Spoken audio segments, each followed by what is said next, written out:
A family friend gave me this rod maybe 20 years ago, I think because they heard that I was interested in building bamboo fly rods.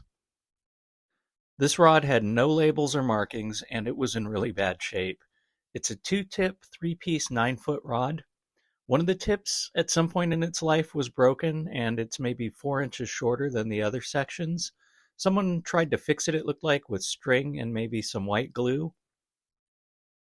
I'd say, based on the small guides, guide spacing, grip, and reel seat, that this rod dates to sometime in the 1950s.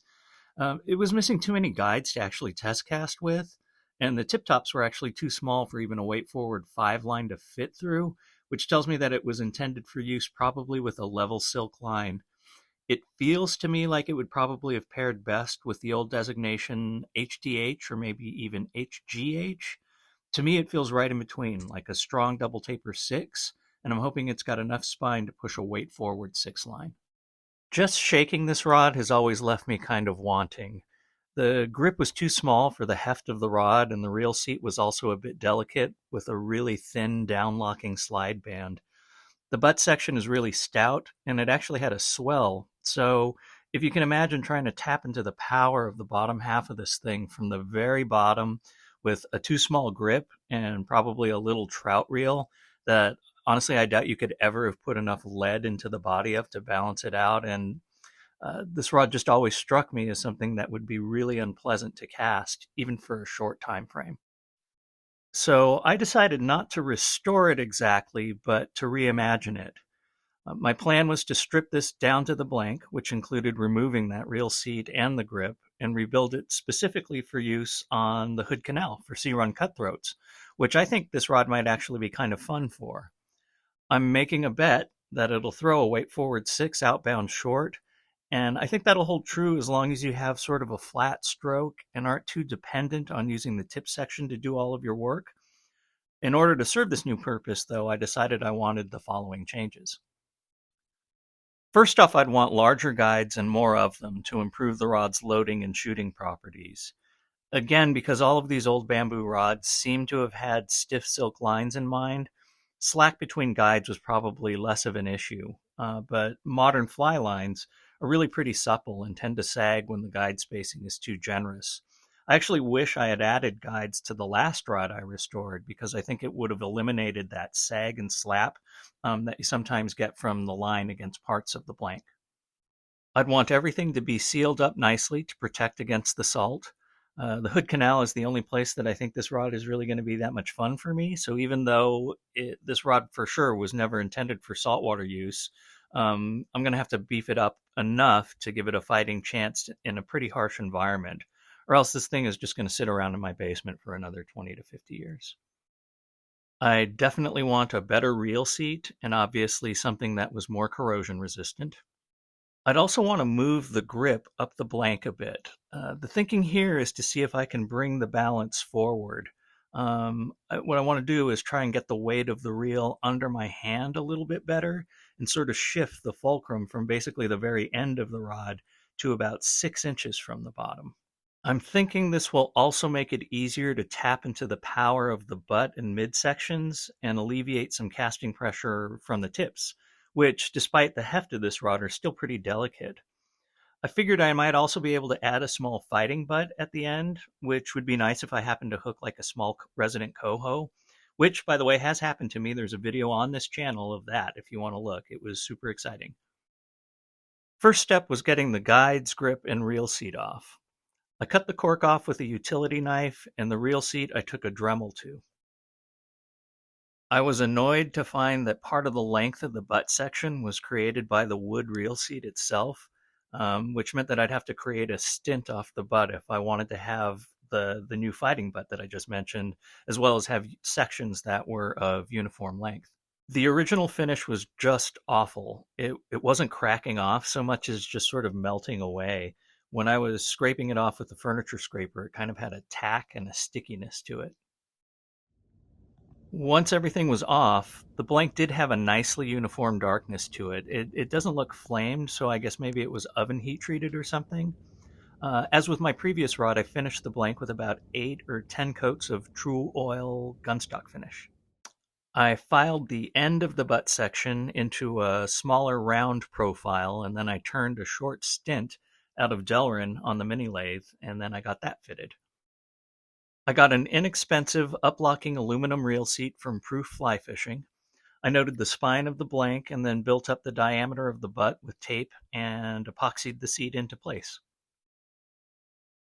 Another thing I found in the basement was an old cookie tin that was filled with cork rings that I must have got when I thought I would try my hand at rod building years ago. So rather than buying a finished cork grip, I made a little cork press with some aluminum tubing and threaded rod, and I glued up the rings. I drew a rough profile of what I thought a comfortable grip might be, and I set up my mini lathe to turn the grip. I clamped the end of my shop vac near the work area to reduce the amount of dust that was going to get thrown about, and I turned the grip using a Sureform shaper and like 5 different grits of sandpaper. Turning the grip was really fun. I'm so glad I had those rings and the lathe. It was fun. It really was. Once I got the shape to where it felt comfortable in my hand, I popped it off the mandrel, reamed it out with a round file, and fit it to the blank and the new reel seat, and epoxied it in place. I ordered new guides for the rod and then prepped them using a little grinding wheel on the Dremel. I flattened out the feet and tapered them so that the thread would have something to ramp up on. So, can I just say here that I think I hate wrapping guides. I'm terrible at it. My basement, even with like 3 desk lamps, is actually too dark to be doing this kind of work, and I just find it very frustrating. So, as a result, my wraps are very gappy, even after light burnishing, and they're just not all that uniform. From a distance, they look fine, but yeah, man, that's a tedious process for me.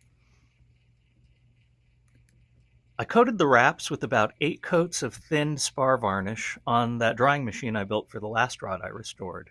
You can see how dark the silk gets when you put varnish on it. The green thread turns almost black, and the tan became a very nice translucent brown. I named this rod the SRC, which is Sea Run Cutthroat Resto. I inscribed it with thinned acrylic paint using a dip pen. I was intentionally liberal in the coatings in the hope that it will also help this rod survive in the salt. So again, lots of bleed over the wraps. It's not all that pretty, but I think it should be reliably serviceable. I turned a little fighting butt with a couple of cork rings and a few layers of this composite cork and rubber sheeting that just happened to come with a plumbing gasket making kit that I got from Ace years ago. And then I put the locking hardware on the seat and glued the butt in place. I went ahead and used some wood fill on the cork grips. The rings were nice, but clearly not floor grade. And then once that all dried, I sanded it smooth. As a very final step, I got some material at Michael's, made some minor repairs to an old sewing machine that was also in our basement. I got some pointers here on YouTube on how to sew, and then I made a nice liner sock to store the rod in. And here's the finished rod. It looks surprisingly cool. I'm very curious to see how it casts. I know this is ridiculous to say, but I still have never put a line on this rod. I even labeled it in ink with a line weight, and I actually have no idea if this will actually throw a 6-weight line. I think I'm right about that. I also suspect that the shorter rod tip will end up being the tip of choice, but we shall see. So it's winter now, and it's been raining pretty much constantly here in Portland. And so I haven't had a chance to cast this rod, and I won't be able to take it up to Washington probably until the summer. At some point, I'll add some casting footage, maybe to this video, or at least add it to the YouTube channel, and give you my impressions on how it casts. Until then, though, I really appreciate you watching this and watching it to the end, and hope that that you have an eventful fishing winter. Thanks so much for watching.